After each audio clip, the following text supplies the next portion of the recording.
Welcome to the History Quill podcast, all about writing and publishing historical fiction, brought to you by the History Quill, the home of historical fiction writers.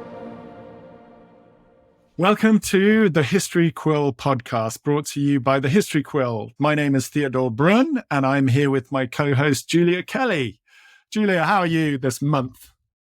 I am doing well. I'm feeling good. I'm at the start of a new book. I've reworked my writing schedule a little bit, and I'm having a lot of fun in the world of historical mystery. So I'm enjoying myself very much. How about you? Yeah, I'm having quite a lot of fun. I've definitely had some challenges in terms of a relationship with my publisher, at least trying to assess exactly where I am with my current sort of series that I'm working on and where that's going to go. Obviously, I would love it to just go stratospheric, but I think there are signs that it may not be doing that. So it doesn't, in a sense, it doesn't actually change that much. My immediate game plan, which was to crack on with also historical mystery of a different period that I was going to be writing anyway. So my goal is to try and get down the first 2 or 3 chapters of that in the next month or so, and then share that with my agent. And if he says, "What are you thinking of?" then I'll probably leave it at that point. But if he's encouraging, then that's the direction I'm going to go. So it's sort of, I'm on the cusp of something, I feel. And meanwhile, actually, I'm doing a ghostwriting project, and that's going pretty well. I've nearly finished that. So it's nice to have a sort of basically another book we'll have written in the next week or two. So those are the things going on for me. But who have we got today? Who's our guest today? She's a friend of yours, I believe.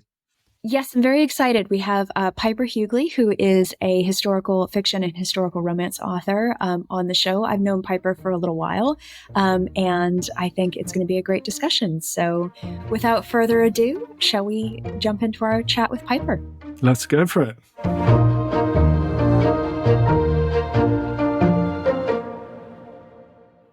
We are really excited to be joined by Piper Huguley, who is an author who I've known for a while now. And we actually are also represented by the same agent. So we have a little bit of a connection there too.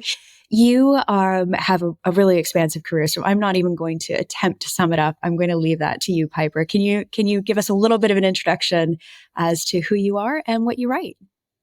I never thought of it as expansive. I mean, I guess whenever you have to say something about it, I guess, okay, yeah. Let's see. I have 2 historical romance series that are based on the history in the United States of African Americans there during the 20th century.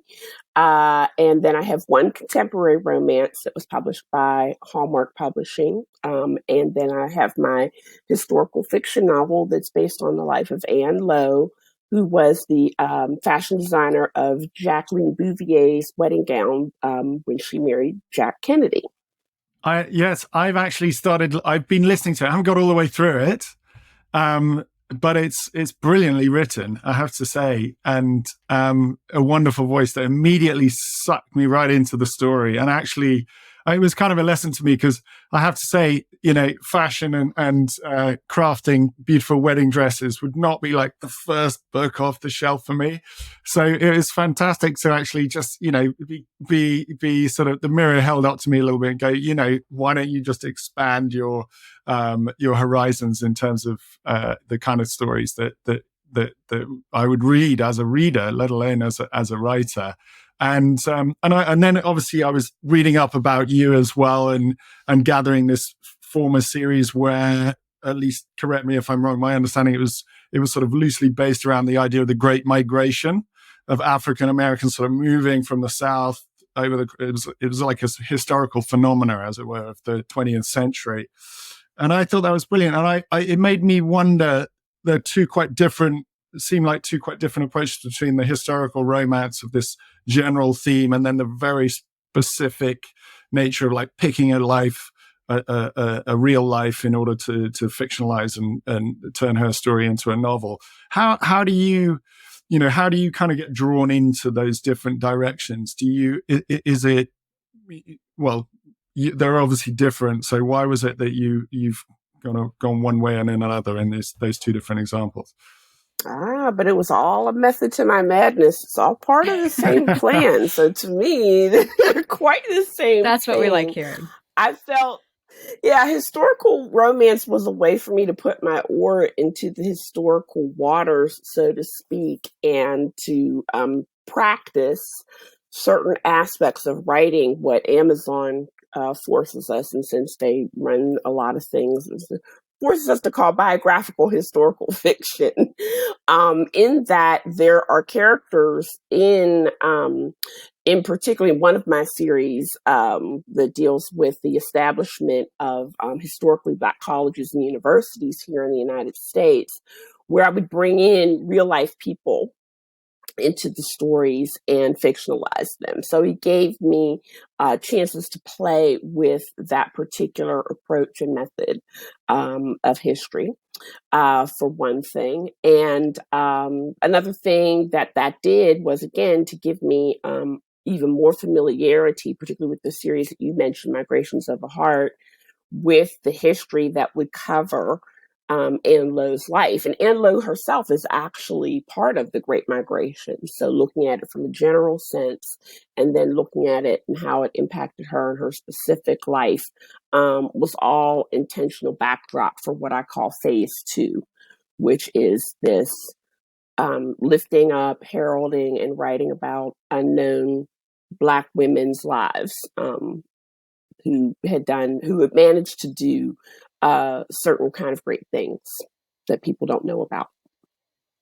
I love the fact that there's a real, as you say, method to the madness. And was this a strategy? Was this a strategy from the get-go? You knew that you wanted to eventually write books that solely focused on these women's lives.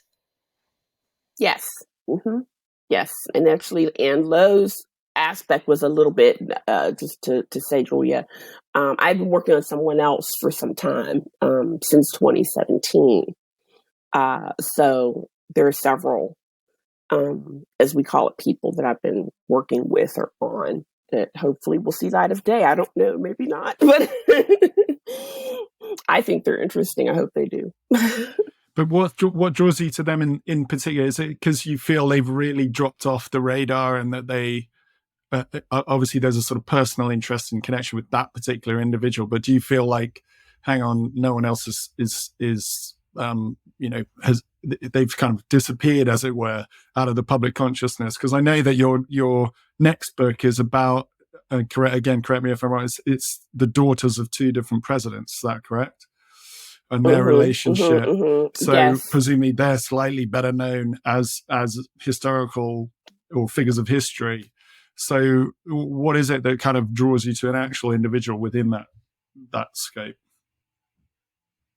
Well, you bring up a good point, Theodore, the fact that not everyone's life deserves this kind of treatment. So there's that. But my thorough line, as it were, for a number of these women has to do with celebrating them as artists. So while Portia Washington and her father, Booker T. Washington, here we sort of have a joke of him when he was president of Tuskegee, what was known as Tuskegee Institute and now Tuskegee University. We've had a joke calling him the president of Black America, but he never really was a president. But it is like, that's how he was seen in his time. That Portia Washington as a musician and her training as a musician very much was cultivating artistic sensibility in her life until certain events happened with her life. So it's very much me looking at these women as artists. And at least with the case of, in terms of American Daughters, well, she may not have been somebody who practiced a visual art or anything, or visual art form like that. The way in which she was able to navigate Washington, D.C., certainly points to one of those underlying aspects of women's lives that I like to think about, that if a woman doesn't have a vocation, a purpose in life, that energy can be directed in some ways that might not always be positive in terms of that. So putting their lives together, particularly because of what they had in common, which was a lot, even if they were women of different racial backgrounds.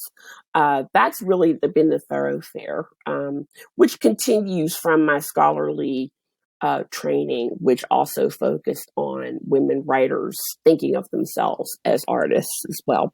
So. Mm-hmm. I love the idea of putting these people together. And again, these things that may not seem immediately obvious to a reader, but, you know, one of your jobs as a novelist is to present these people and their stories in such a way that, of course, is, you know, is entertaining and is interesting, because that's one of the joys of reading, but also hopefully brings people along and teaches them something about these women as well, and hopefully themselves too. I really want to talk about your scholarly work and how it relates to you being an author in a moment, and maybe we could pick that up. But before I forget, I want to make sure I ask, you know, how do you approach researching the lives of people who really existed? I know when I do my research, I'm more sort of researching the time period, and I might be drawing inspiration from some people, but I don't have necessarily the somebody's life that can, I imagine, both be a great thing. It provides some structure for a narrative, but also can be challenging in the same way. So how do you approach that research aspect of your writing?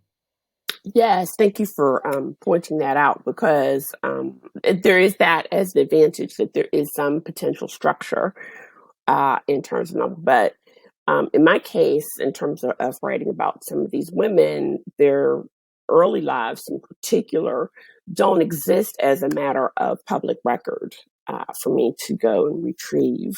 And those are factors that are due to racism, to be honest. So then it does require me to do certain things, like to draw upon potentially maybe other people's lives who might have lived at a similar time period. One of the serendipitous happenstances with Ann Lowe, for instance, was that she was born around the same time and 2 counties over in Alabama from where my paternal great-grandmother was born. So I already knew what her early years looked like from that particular standpoint, from what I had been hearing about while I was growing up. And then another happy coincidence was she was also born very close to where famous Zora Neale Hurston was born, who was also somebody that I had studied in my dissertation. So again, because of that background, I also knew what her early years looked like. So when you don't have access to typical methods of primary and secondary research, and that I can draw upon that kind of thing in terms of particularly that her early years, as tricky as they were, to think about how to write about that time period. But Ann Lowe, as a figure, particularly during her Florida years, was very well documented, much more documented than a woman of her time period, much more than a Black woman of her time period would have been documented, given the, and this probably sounds familiar, the whole aspect about a woman not being in the public record or known about unless it was her birth, her marriage, and her death. Her design talents propelled her into newspapers and other kinds of places where I could draw upon those resources and talk about the ways in which people saw her. A scholar, a textile scholar who had been working on her biography prior to her passing, had written a thesis. And so her thesis also provided a way for me to look at her life and certain life events. She had done the work of interviewing certain people in Ann Lowe's life. That also helped. But what also helped, primarily because I had written this during the pandemic, was that there were many photographs of Ann Lowe's dresses, not just, you know, how we might like to look at dresses from the front, but the inside of the dresses. That also gave me some insight to how she would approach creation of many of her designs as well, that I found helpful. Like I said, particularly because I couldn't go anywhere, so that all worked to help me think about writing the book from her standpoint and her thinking about her art. Is that something that is dressmaking something that you're also very much interested yourself? Is that to write a whole novel on that? I would think you would have to be, wouldn't you? You would think you would have to be. Or else you learned a lot. What? There is a baby quilt in the corner of my closet, pink and blue triangles, that I tried to put together and will never happen to be put together. No, another fortunate thing was that my mother was a seamstress. So I also was able to understand what it was to put something together from having, I don't like to say be forced to witness it, but that there was a purpose in being her little being her little companion while she was having sewing sessions, right? Well, it's that sense of like nothing is wasted. Even you watching her stitch, you're like, I can use that in a novel. Right. Being forced to be in there with her while she was putting stuff together, watching Star Trek in the Wild Wild West, while she's making a dress for somebody or making uniforms for our family choir, whatever it was. That's what it was. Nothing is wasted. So yeah. There you go. I like that. It's proof that research comes out of everywhere. It does. It really does. And you really have to draw upon it, like I said, for, I don't like to call them holes. There's just spaces of silence, in terms of that are left for the novelist to come in and fill, to create that life, to recreate that life.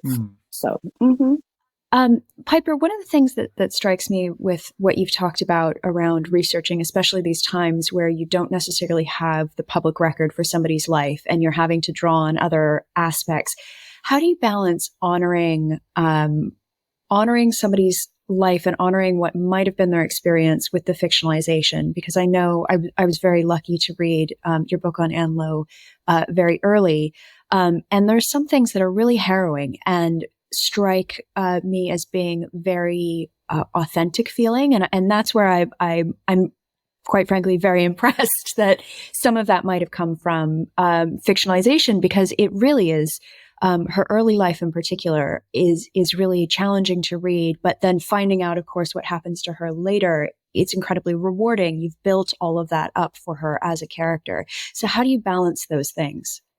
Yes, that is a particular challenge, that I made a particular choice in which to talk about, because of course, in terms of telling a story about someone's life, there's certain entree points where I could have gone, and I could have just chosen to skip over that, so that it might be less harrowing or triggering, as some people refer to it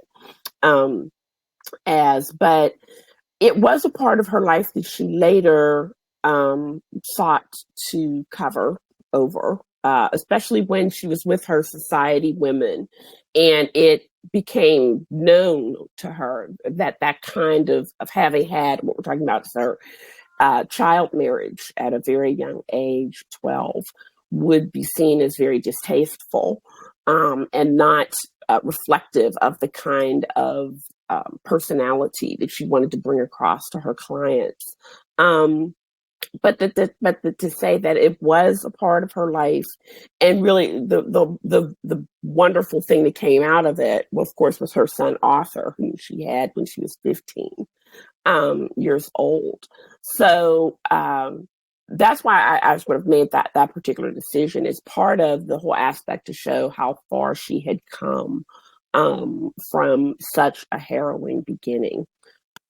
So yeah, in terms of the novelization process, like I said, we make these choices about what to depict, what not to depict, the good and the bad, and even after later meeting her family, I came to find out that that was something that had happened. As well as, certain other things that about her life that they might have preferred that I treat more extensively, like the number of shops that she ended up having. But I couldn't do that for every shop that she had. That would have bored the reader and pulled them out of the story. It's enough to say that she had incredible fiscal difficulty, right? Pulling off the maintaining a shop, particularly in, the best area of New York City, for the place for her particular New York clients to come to. That would have ended up being repetitive or whatever. So some readers got it the first time around, particularly with, I don't want to spoil it for Theodore, particularly with what happens to her in terms of her financial difficulty. So yeah, it's those things are just choices that we have to make as novelists. And pointed out to her great-granddaughter, who currently lives in New Jersey, that it is a novel. And that hopefully, my hope in terms of writing it as a novel will put her as a person, as a historical figure who's worthy of further study out there, so that someone can come along and do the scholarly biography of her as that historical figure, as that artist that she deserves. That was part of my intention. That's quite interesting, though. I mean, it must be quite unusual to actually have a direct relationship with someone. People were literally the family of the subject of your particular novel. Did you find that a little bit inhibiting, or was it basically a positive for you, or how did that sort of fit in the that came after it was published. Oh, I see. Right. Yeah. So there's no sense of going to them and getting license, or is it okay if none of that? That came after, yeah. Right. So the sort of the rule is, if they're a public figure, that they're up for grabs, in terms of historical fiction kind of treatment. But as you say, it is, there is a difficulty in terms of that. There is someone who I've been thinking about and hoping writing about here for many years, but her great-granddaughters are very active in terms of maintaining her legacy or whatever, and have not given her life the historical fiction treatment as of yet. So I'm hopeful that my efforts might convince them in some way that I'm worthy to take her on in terms of that. But I don't know. We'll see. The thing to do really, Theodore, is to just pick someone who doesn't have descendants, and then to go from there. It is an approach. Yeah. During the course of researching and reading that, I knew that she at least had her granddaughter Audrey, because I had traced her to that. And then Audrey, I couldn't find out anything else. When you have a line of descent with females, of course, it's difficult because their names change and it's harder to track down people. So I was very delighted to come across Louise and to speak with her at length, and hopefully get to meet her, hopefully later this year in person. But a lot of historical fiction authors, I'm not gonna lie, do have that in mind when they think of somebody they want to write about. I imagine you have to. It must be such an interesting thing, especially if you're writing about the 20th century, that you do have those connections that are available. As good and as negative as that can be on both sides. So yes. You've spoken about your scholarly work, and you also mentioned, of course, your awareness that you hope that this, writing these books and writing about these women will prompt some scholarly work of other people as well. Can you tell us a little bit about your side of that and how that has influenced you as a historical fiction author and a historical romance author? Well, my approach to writing historically came about from my recognition of what was going on with my teaching in the classroom as a literature professor, where I would have to provide the historical backdrop to any piece of literature that I happened to teach in order for the students to be able to connect with it.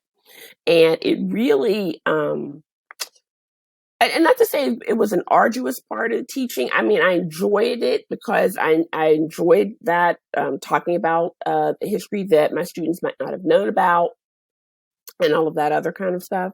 But I really, really felt that them not knowing it was the thing that was kind of a little alarming to me.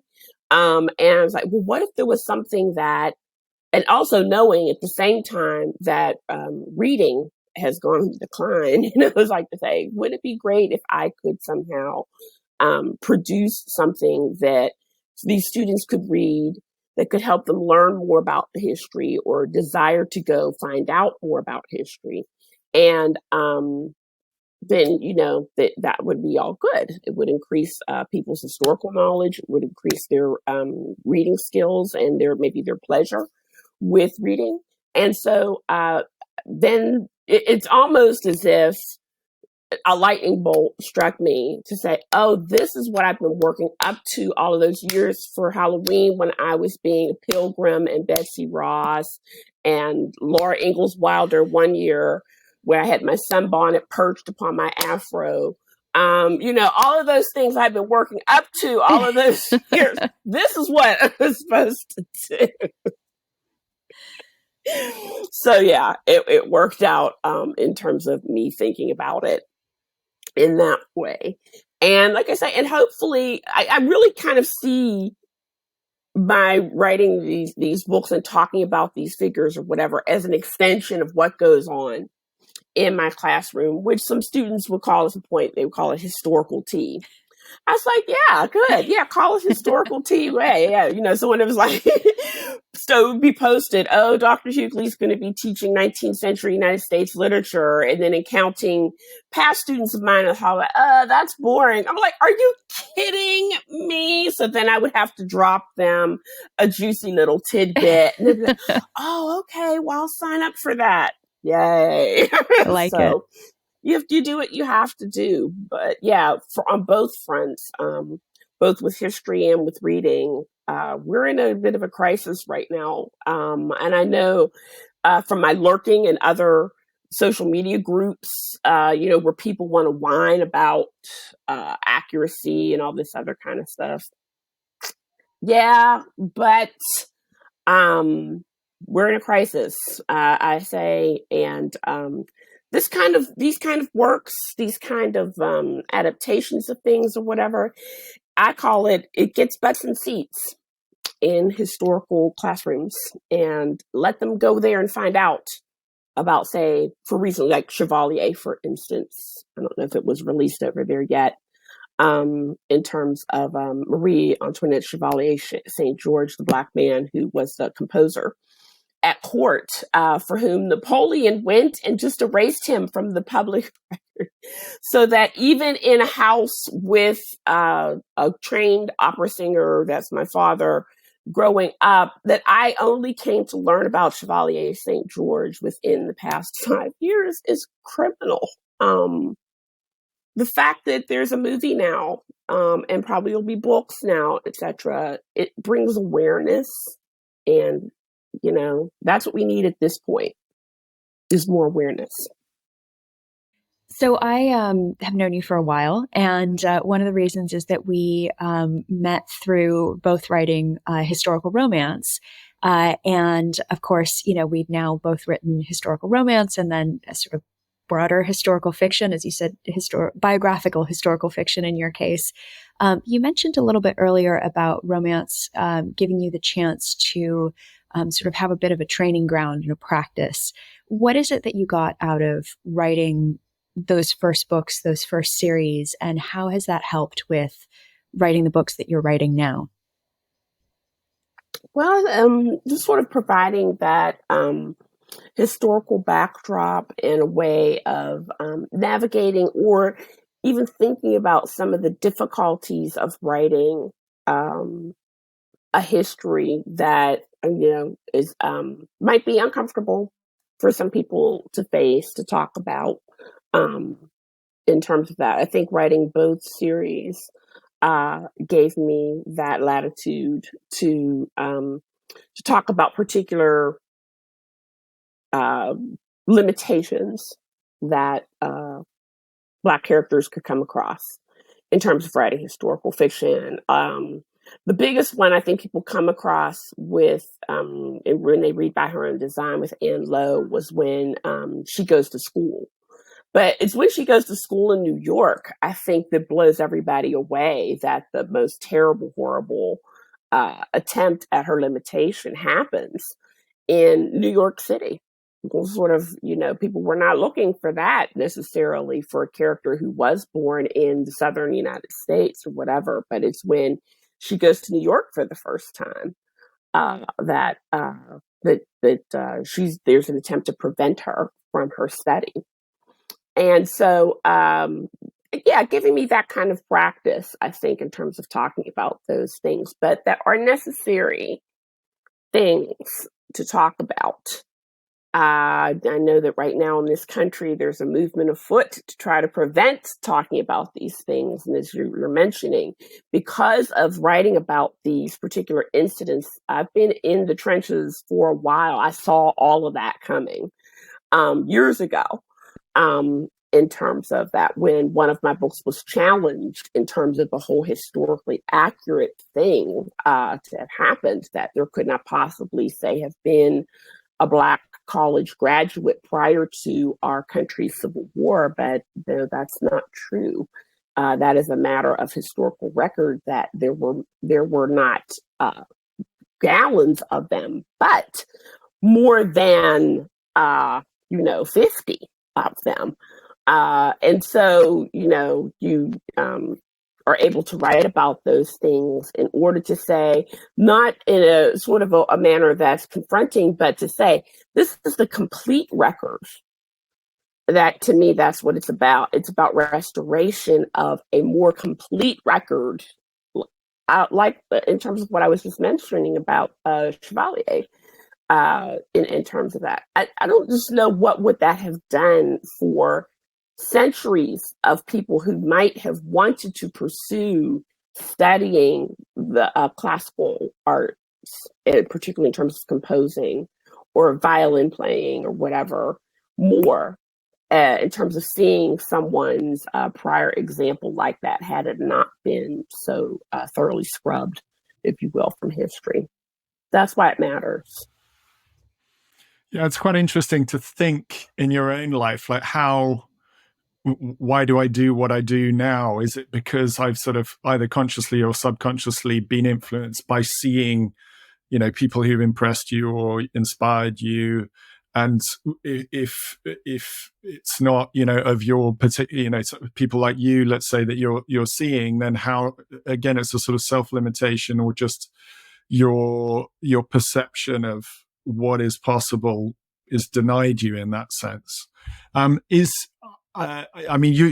position yourself very clearly on your website, historical fiction featuring African American characters, but your readership, I'm sure, is much broader and diverse in that sense. Do you get a lot of a kind of diversity, let's say, in responses to your fiction, depending on who's reading it? Oh my goodness, yes, and particularly with this latest book.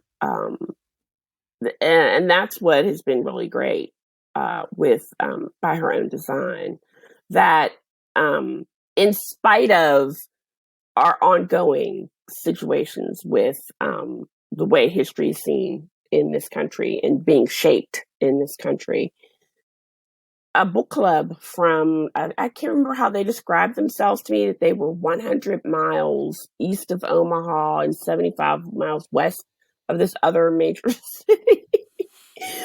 But that they Does were that mean the middle of nowhere? The middle of nowhere. But that they were doing By Her Own Design for their book club as a consequence of having run across it in Costco. I mean, to me, that's what that's checked off of the list. That's one of the things that I was really going for in terms of bringing this particular woman's story to light. Yes, that's awesome. So yeah, I say the more the merrier in terms of all of that. That's been a great part of it for me. It's like I'd like to say, even when like people are on Jeopardy and they do they see the Black America category and they avoid it, but then they run the category. Black America history is still American history. It's all the same Absolutely. thing. You know it. It's just you don't know it. But in this case, yeah, it's what you don't know to make that more complete historical record. Mm-hmm. Well, By Her Own Design is an excellent book, and I can't recommend it highly enough. And I'm very excited to see what you come up with next. And this next book you've told us a little bit about. thank you so much for doing this. And thank you so much for coming on and speaking to us. If people want to find you online, they want to find your books, what should they be looking for? Anywhere you want to direct them? PiperHuguley.com, which is my website. In terms of social media, I'm mostly still on Twitter at Piper Huguley, which is my name, Facebook, which is Piper G. Huguley, and Instagram, which is Piper_Huguley. So, yeah. Wonderful. Fantastic. Well, thank you so much, Piper. I've really enjoyed chatting with you. And good luck with the next book, American Daughters. When's it out? Is it 2024, I think? Is that correct? Sometime in 2024. We're not sure what season, but sometime. Wonderful. Well, we wish you best of luck with that. Thank you so much. Thank you. Thank you.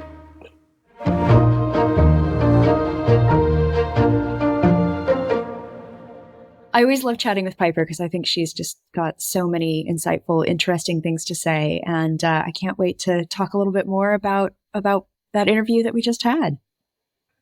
Yes, me too. I think there's so much to dive into. I'm trying to pick an entry point, but before we do, I just want to remind you all that you should go to thehistoryquill.com/4, where you can access a range of resources relating to this episode.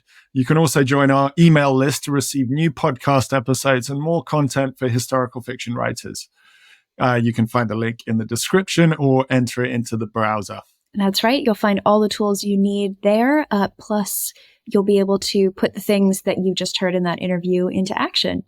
So, speaking of things that we just heard in that interview, where do you want to start? There's a lot, as we said, a lot to get into. Yeah, I thought the thing that's sort of snagging in my mind is what she said a little later on in the interview, which was about just basically holding people's attention, and that we're in this kind of period of history, let's call it, where there's so many distractions, aren't there? And as a historical long form novelist, you're demanding quite a lot of someone to stay with you for however many 300-400 pages. And I think that in itself is quite a challenge to be pushing back against, compared to, say, 100 years ago, where all anyone had was interesting literature. I mean, that's to simplify, but do you know what I mean? Like, do you feel that rub at all in terms of your own approach to writing? I think so. I think there's definitely that balance, and she addressed it when she was talking to us. That balance between the historical accuracy and all the things that we really focus on getting right, and also telling a really good story that people are interested in and bringing people along. I liked her story about sort of needing to tempt her undergraduate students into an European literature class by dropping a tidbit in, and she called it historical tea. So all the gossip and all of the exciting, interesting things that can come up. I really liked what she had to say about that, and I also really liked the responsibility that she seems to have for bringing things into more awareness in terms of the historical record, in particular with the stories that she's telling about Black women in the United States. There's a real sense of if these stories don't get told, people won't know that they're interested, and they won't connect with things, and the scholarly work won't be done. And there is a real sense of responsibility there. And I think that goes so much further than I can ever articulate when I'm talking about why I write about what I write. I often say these are stories of women that don't get told, but she has a real sense of purpose and a real sense of the why behind why she writes historical fiction. I think it's really inspiring. Yeah, no, absolutely. And it was interesting right from the beginning. She seemed to have this kind of long-term strategy. I mean, we didn't actually pin her down on it, but that was, I don't know whether you were picking that up as well. I was feeling like she kind of planned to write these historical romance series in order to then sort of zero in on some of the more important targets to her, as it were, like the life of Ann Lowe and presumably others that are coming down the line. And I thought that's quite, we've talked to some amazing authors in this series, really, is in terms of their foresight, their passion, and their sort of, their commitment to their strategy. Like Octavia had a particular sort of mission statement in mind, didn't she, when we were talking last time with her, and sounds similarly with Piper. I another thing that I loved about was actually seeing her response when she was talking about was it Chevalier St. George, and you could sort of see that flicker of emotion on her as to realize this man had been effectively erased from history, and in order to kind of bring him back, and the influence that could have, not only on her own ethnicity, black women, black people, but also I think that sense of telling stories about outside of the mainstream narrative is what familiarizes us with other people who are different to us, right? And so whether you're of that particular group and it means something more to you to finally see some representation, or you're, of a different group who just, that human connection of story is just going to kind of bring us all together, one would hope, rather than divide us all up again. So I thought that was quite inspiring, actually. I love the, there's a proper quote or study, I'm sure, that could sum this up better than I can. But I love the idea that, fiction readers are inherently empathetic, because you have to be in somebody else's head. You have to be, going along with a character's journey throughout a book. And then you finish that book, and then you do it all over again with different people, different time periods, experiences that are different than your own. And I think there's something really wonderful about that in looking at historical fiction in particular, because, my experience as a woman living in 2023 is completely different than anything that I write about. And it's completely different than quite frankly, a lot of the books that I read about as well. And so I like that reminder of how historical fiction can really bring that empathy out in readers and make people realize that the world is just a lot bigger than what they're familiar with. Yeah, it's such an opportunity, isn't it? And I always feel a bit sensitive when I'm trying to write female characters. Like, is this really, do I have... Of course you have to, because your world has men and women, and you do the same with men in your books. It's like, what is it really like to be a woman? I can sort of imagine, and maybe one gets somewhat closer to the mark or further away. In a sense, your readers would be the judge of that. But it is a responsibility, isn't it? And when she was describing the detail of the resources that were available on the life of Ann Lowe, and then the connection with that family, I suddenly thought, oh, wow, gosh, what if I had to do that for my own characters? I was like, and actually what I intend to do with the next novel I'm going to try and write is seriously fictionalize a real character, almost, it's almost to the point of, this is not even purporting to be what he actually did. It's just a kind of literary device to play around with. But making me think he probably has some descendants who might take issue with how one represents him or other characters in this story. I don't know.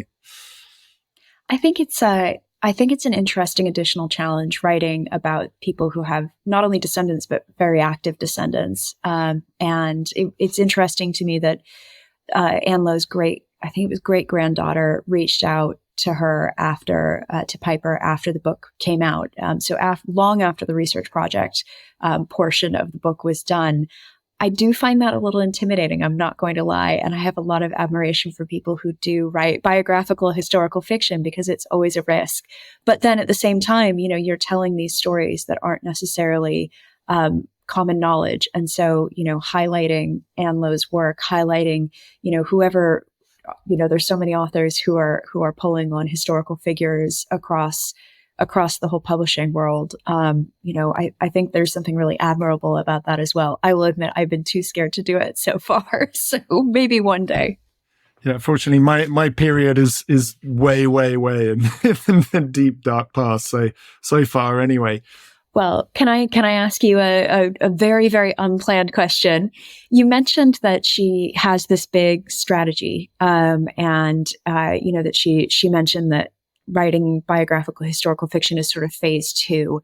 Have you got a strategy of sorts sort of underpinning your career? Because I'm not sure that I could point directly to being that intentional with my career. I have I have had thoughts to strategy, but the challenges that I've met with is that even those strands of, I mean, I thought I could do, because basically I'm doing Dark Age historical epics.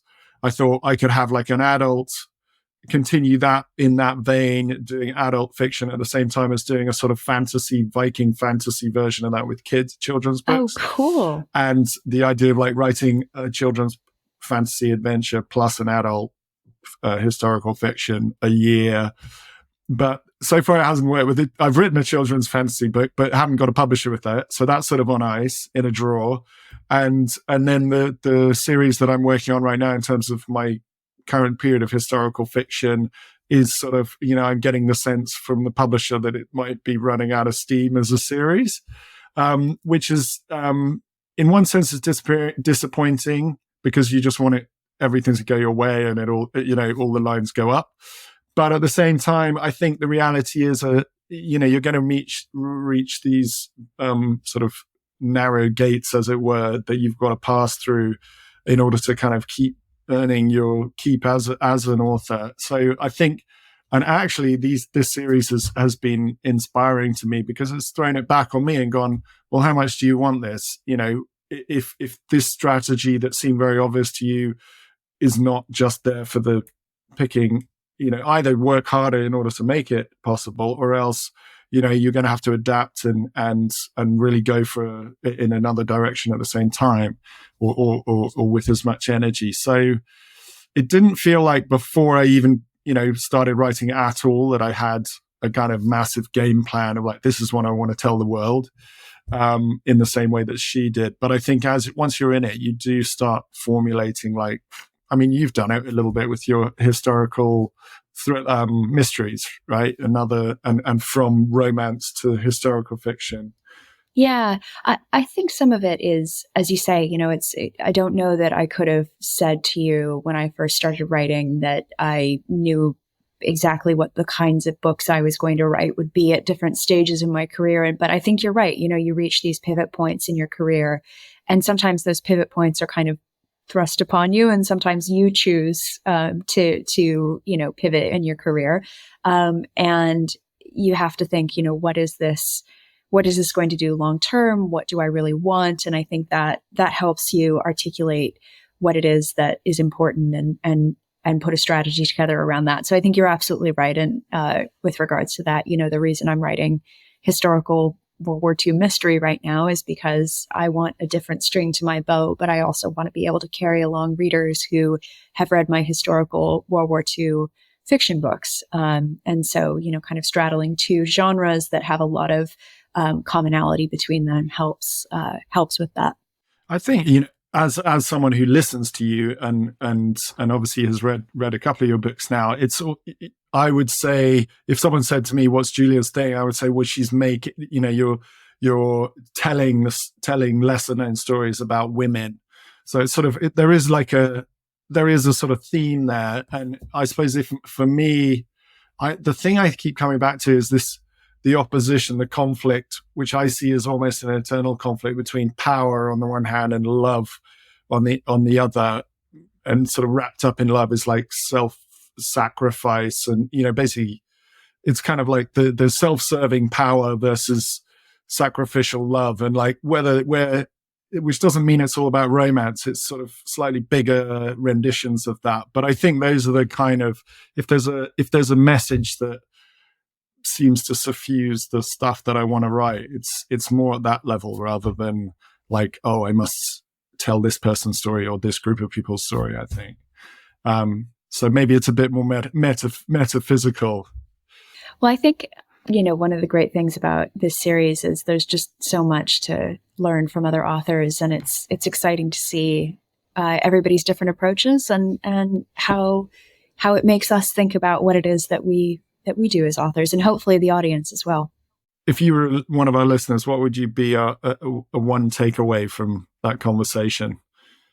Oh, there are so many. I think one of the big ones for me would be the responsibility of being respectful and, aware of somebody's story, but also the fact that you are a novelist and you are telling a good story and you're filling in those details where sometimes that historical record doesn't exist. And so you have to sort of take other experiences and make a really educated guess as to what that person's life would have been and how that story might be built out from there. On my side, I would say it feels like that there's this kind of infinity of stories out there, and just often for different reasons in the present, many of them have been overlooked. And I think it's that, in a way, it's our responsibility to kind of dig down into everything as human experience. And in that sense, it's kind of readers and authors have that connection of empathy with basically someone else's experience of something that happened to them in the course of it, and making a story out of that. And so, where are those overlooked spaces? And can you as the author go digging into those and find this kind of interesting, engaging, inspiring story that then you can share with people to hopefully, again, just form connections over time across different, ethnicities or different sort of dividing lines between us, and see if we can bridge those dividing lines through the power of story, I guess. Well, we want to say thank you again to Piper Huguley for prompting a really great discussion and sharing all of that with us. She's been a fantastic guest to have on. This concludes this episode of the History Quill podcast. If you enjoyed today's show and want to find out more about the topics we discussed, you can head over to thehistoryquill.com/4 to gain access to a range of resources related to this episode. You can also join our email list to receive new podcast episodes and more content for historical fiction writers. The link is in the description, or you can enter it into your browser. And of course, wherever you're listening to this podcast, make sure you like, subscribe, and leave us a comment or review. Thanks so much for listening, and we'll see you next time.